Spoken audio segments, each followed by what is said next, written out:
Alhamdulillah hari ini siang ini tadi kami memenuhi panggilan undangan daripada PPA, unit PPA dalam rangka untuk menindaklanjuti laporan dari Mbak Zeda Salim yang selama ini teman-teman bantu untuk memviralkan, tujuannya untuk mengedukasi masyarakat agar tidak terulang kembali kejadian yang menimpa perempuan-perempuan Indonesia seperti yang dialami oleh Mbak Zeda. Apalagi yang melakukan itu adalah tokoh agama, Oknum Habib. Ya. Nah, harusnya tokoh agama Oknum Habib itu kan harusnya menjadi contoh atau menjadi teladan. Tapi ini malah keterlaluan. Bahkan saya mendengarkan dari Mbak Zeda sendiri, korbannya itu banyak yang curhat ke beliau. Ini sudah hampir 2 losen gitu. Nah ini kan ya lumayan dikit apa banyak kan banyak gitu. Makanya kasus ini harus kami kawal betul. Dan saya terima kasih kepada Polres Metro Bekasi yang walaupun istilahnya agak lama ya, tapi kata orang falsafah Jawa, alon-alon syukur kelakon. Yang pasti ini proses hukum sesuai prosedur dan goal. Gitu. Ini kan bukan kasus baru ya Gus ya, sudah 1 tahun bermasalah berlangsung. Oh iya. Sudah sejauh mana? Dan alhamdulillah tadi juga kami mendapatkan informasi ada hasil dari Komnas Perempuan termasuk dari psikiatri ya, bahwa memang Mbak Zeda sudah bisa disimpulkan atau kita mendapatkan informasi bahwa memang mengalami kekerasan. Nah, monggo lawyer Pak Taufik mungkin kekerasan termasuk diduga kekerasan seksual, terus kekerasan psikis, ekonomi itu berarti ditelantarkan itu loh Mas. Wong ayu-ayu kok yang ini kok ditelantarkan kan balul itu kan. Zeda Salim yang insya Allah ini akan menuai hasil yang insya Allah memuaskan ya, karena kita sudah di backup oleh sekian banyak kekuatan baik dari psikiater, dari Komnas Perempuan, juga ada tokoh habaib yang dianggap sebagai imam besar gitu ya. Oh iya, nah itu penting. Itu yang memberikan juga penguatan, karena Mbak Zeda ini sudah konsultasi dengan beliau dengan HRS gitu ya, dengan imam besar FPI. Ya. Ini sudah konsultasi bersama si pelaku yang kita laporkan ini ke beliau, dan beliau sangat mendukung untuk ini bisa dituntaskan ya, sampai ke tingkat yang paling ideal di mata hukum, sehingga tidak ada istilah bahwa kaum rentan ini akan menjadi manusia yang bisa diperlakukan semaunya oleh siapapun ya. Kita harus kawal ya perempuan ya masuk dalam kategori manusia rentan ini agar mereka mendapat perlindungan yang selayaknya di mata hukum ya. Dan insya Allah sebagai lawyer kami juga akan on the track mengawal ini ya, agar ada keadilan hukum yang bisa dinikmati oleh siapapun, terutama oleh perempuan-perempuan yang teraniaya dalam kehidupan di negara hukum kita ini.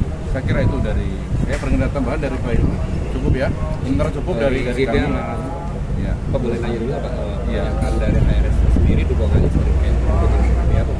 Iya, pernyataan imam besar. Ya. Barangkali Mbak Zeda lebih pasti menyampaikan ya. Apa pegang aja? Ya, apa pertanyaannya? Dukungannya dari imam besar. Ya, sebelumnya saya ingin menjelaskan dulu bahwa dalam kasus ini saya mengalami kekerasan yang tidak main-main, di mana tadi sudah disampaikan oleh lawyer saya, Gus Rofi, ada kekerasan seksual. Menurut data Komnas Perempuan ya, saya mengalami banyak kekerasan berat, yaitu kekerasan seksual, kekerasan psikis, mental, kekerasan ekonomi, dan juga penelantaran. Itu bukan kekerasan yang ringan dan main-main ya. Jadi sampai saya dirawat di rumah sakit jiwa setengah tahun, karena saya mencoba mengakhiri hidup berkali-kali. Dan bahkan kezoliman Oknum Habib ini sudah sempat saya laporkan ke imam besar HRS. Masalah keluarga saya dengan Oknum Habib ini sempat dimediasi oleh imam besar HRS. di mana di situ HRS mengakui memang si oknum Habib ini sudah menzolimi saya, sudah melakukan perbuatan yang tidak pantas kepada saya. Dan memang pada waktu itu IBHRS memberikan dukungannya dalam bentuk mengajukan diri untuk menjadi saksi, di mana akan ada surat bermaterai yang menyatakan bahwa saya adalah istri dari oknum Habib ini, di mana ada surat keterangan bermaterai, baik itu surat perceraian ataupun surat rujuk. Di situ IBHRS sudah mengajukan diri untuk menjadi saksi utamanya dalam surat bermaterai. Namun yang saya kecewa adalah sampai detik ini permasalahan itu tidak ada ujungnya, tidak ada penyelesaiannya. Jadi istilahnya saya kayak di PHP gitu ya. Saya kayak diberi harapan katanya akan diselesaikan, tapi faktanya dari pihak keluarga IBHRS mengultimatum saya untuk tidak membawa-bawa HRS ke dalam masalah rumah tangga saya. Menurut saya ini kan lucu. IBHRS yang mengajukan diri untuk membantu memediasi atau menyelesaikan masalah rumah tangga saya dengan adanya banyak kekerasan yang terjadi bersama oknum Habib ini, tapi kok tiba-tiba saya diultimatum tidak usah bawa IBHRS lagi. Ada apa ini? Apakah memang si oknum Habib ini mencoba untuk menghalang-halangi saya agar boroknya nggak kelihatan di depan HRS? Wallahu a'lam. Jadi itu. Bagus, mungkin sampai dari pihak Cinta Wali Songo, wakilnya Kiai Imad. Baik, Assalamualaikum warahmatullahi wabarakatuh. Waalaikumsalam warahmatullahi wabarakatuh. Dari Aliansi Pecinta Ulama Nusantara ini ikut mengawal Mbak Zeda, apalagi oknum pelaku tersangka ini juga sudah kami laporkan juga kepada MUI. Ini masuk kepada bagian kesatan, karena ketika untuk menjerat para wanita, korban-korban wanita itu dengan mengaku-ngaku sebagai cucu Nabi. Ini sama saja dalam kriteria MUI itu sama dengan melecehkan dan merendahkan Nabi. Karena mengaku sebagai cucu Nabi, mengaku sebagai ulama, tapi kok sifatnya tidak bisa menjadi panutan, malah memberikan contoh yang zalim, yang itu bagian dari kesatan. Makanya kami dari Aliansi Pecinta Ulama Nusantara, BKN, termasuk Perjuangan Wali Songo Indonesia, dengan para keluarga Wali Songo juga, ini mendukung penegakan hukum untuk jalur Mbak Zeda yang dizolimi oleh oknum Habib Ba'alawi yang berasal dikenal dari turunan Yaman. Dan ini sebenarnya tidak hanya satu-satunya saja. Ini Mbak Zeda ini berjuang dan kami bantu supaya tidak ada lagi korban-korban yang bisa terjadi dari para ulah-ulah oknum-oknum Habib Ba'alawi Masal Yaman. Karena ada kasus di Madura, ada kasus di Kalimantan, ada kasus di Cirebon, bahkan untuk kasus orang ini saja korbannya sampai dengan 2 lusin. Tapi tidak semuanya berani sebagaimana Mbak Zeda. Jadi kita menghargai, menghormati Mbak Zeda ini wanita yang berani, wanita yang pejuang, dan kita akan terus berjuang untuk meneruskan pengadilan ini. Terima kasih. Dari tadi gak tenang. Suaminya Mbak Zeda nanti sudah diperiksa juga dan mengakui. Nah kebetulan kan Mbak Zeda ini kan beliau menikah secara agama kan itu. Tapi dengan saudara AZ ini mengakui bahwa dia menikah, nah itu sudah poin gitu loh. Hanya yang dikhawatirkan kan nggak mengakui, tapi kalau nggak mengakui banyak saksi-saksinya. Nah nanti kami juga akan minta kesaksian dari imam besar FPI gitu loh. Jangan sampai nanti polisi memanggil untuk menjadi saksi misalnya, benarkah HRS pernah memediasi ahli masalah rumah tangganya Mbak Zeda dengan AJ ini? Nah itu sangat penting itu. Terus hasilnya mediasi apa? Jangan sampai niatnya mediasi tetapi nggak ada endingnya, nggak ada solusinya. Kata orang Jawa, awu-awu. Nah itu jangan sampai. Ya kita percaya sepenuhnya kepada Polres Metro Bekasi bahwa kasus ini insya Allah berlanjut dan berakhir di meja pengadilan. Amin. Ya, itu ya doanya ya. Untuk visum yang terbaru atau yang paling terakhir itu kapan? Apakah ada lagi? Ya, saya terakhir menjalani pemeriksaan visum psikis ya tahun kemarin. Tahun ini hasilnya sudah dipegang oleh pihak penyidik. Boleh diceritain mungkin seperti apa hasilnya? Hasilnya ya hasilnya sebenarnya nggak bisa diungkapkan ini Mas, karena itu untuk kepentingan penyidikan. Yang pasti hasilnya memang telah terjadi kekerasan psikis Gitu. Ya. Yang terbaru ya. Iya, tahun Yang ini. terbaru. Ya, gitu ya, teman-teman ya. Jadi itu Cukup ya. Pertanyaannya ada. Ya paling korban-korban yang lainnya coba. Baikkan saja jika ada wanita-wanita di luar sana yang merasa menjadi korban Nah, itu oknum buka Habib posko kita, buka posko. Ya, AJ, pengaduan. karena yang mengadu ke saya 1 lusin lebih, versi yang lain 1 lusin, jadi kalau digabung 2 lusin.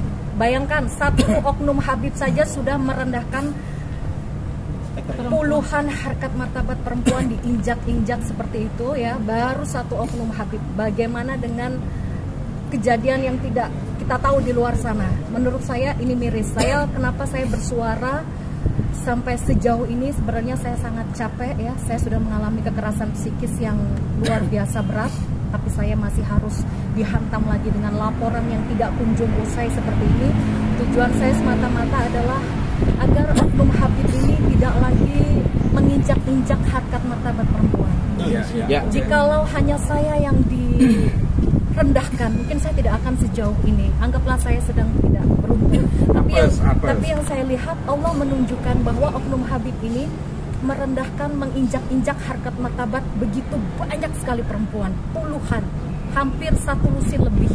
Dan Bayangkan. sebagian perempuan itu sudah dimintain Ya, keterangan. dan beberapa perempuan korban oknum Habib itu sudah bersuara ya di salah satu TV nasional, dan mungkin untuk di BAP atau selebihnya itu nanti biarkan saya serahkan ke penyidik saja. Ada selanjutnya mungkin Gus untuk pemanggilan AJ atau dari Insya Allah akan dilakukan gelar perkara ya. Nah itu kan keseriusan, bukti keseriusan polisi kita. Kita mengapresiasi kepada Polda Metro Jaya, Pak Kapolres. Terima kasih. Pokoknya kasus ini harus bersama-sama kita kawal karena ini untuk kepentingan perempuan Indonesia, dan jangan sampai ada korban-korban lain oleh tokoh-tokoh agama yang berkedok agama. Ini bahaya, Pak. Ya gitu. Mungkin Gus Irfan paham gimana dampaknya orang yang melakukan penipuan berkedok agama. Coba. Oke. Gus Irfan. Kanjeng Nabi Muhammad salah satunya untuk membebaskan wanita dari ketertindasan, termasuk seksologi ya. Lah, ini Nabi Muhammad yang diteruskan oleh para keturunan-keturunan beliau yang memang asli seperti itu. Lah, adanya fenomena ini, makanya kami Avatar Aliansi Pecinta Ulama Nusantara membuka posko pengaduan. Ternyata ini tidak hanya yang diceritakan Mbak Zida saja, bahkan di Cirebon ya, ada juga yang menzinai istri jamaahnya sendiri dan lain sebagainya. Maka yaitu harap gak usah segan-segan, jangan takut kualat. Ada Zida Salim, Mbak Zida Salim yang jadi whistleblower, peniup masalah ini untuk terungkap besar ya. Intinya yang diceritakan Mbak Zida Salim ini sangat tunasusila, fakir etika, apalagi mengklaim sebagai keturunan Nabi, oknum Habib ini. Itu aja. Ya itu ya Mas ya. Aduh, makasih ya. Sudah cukup.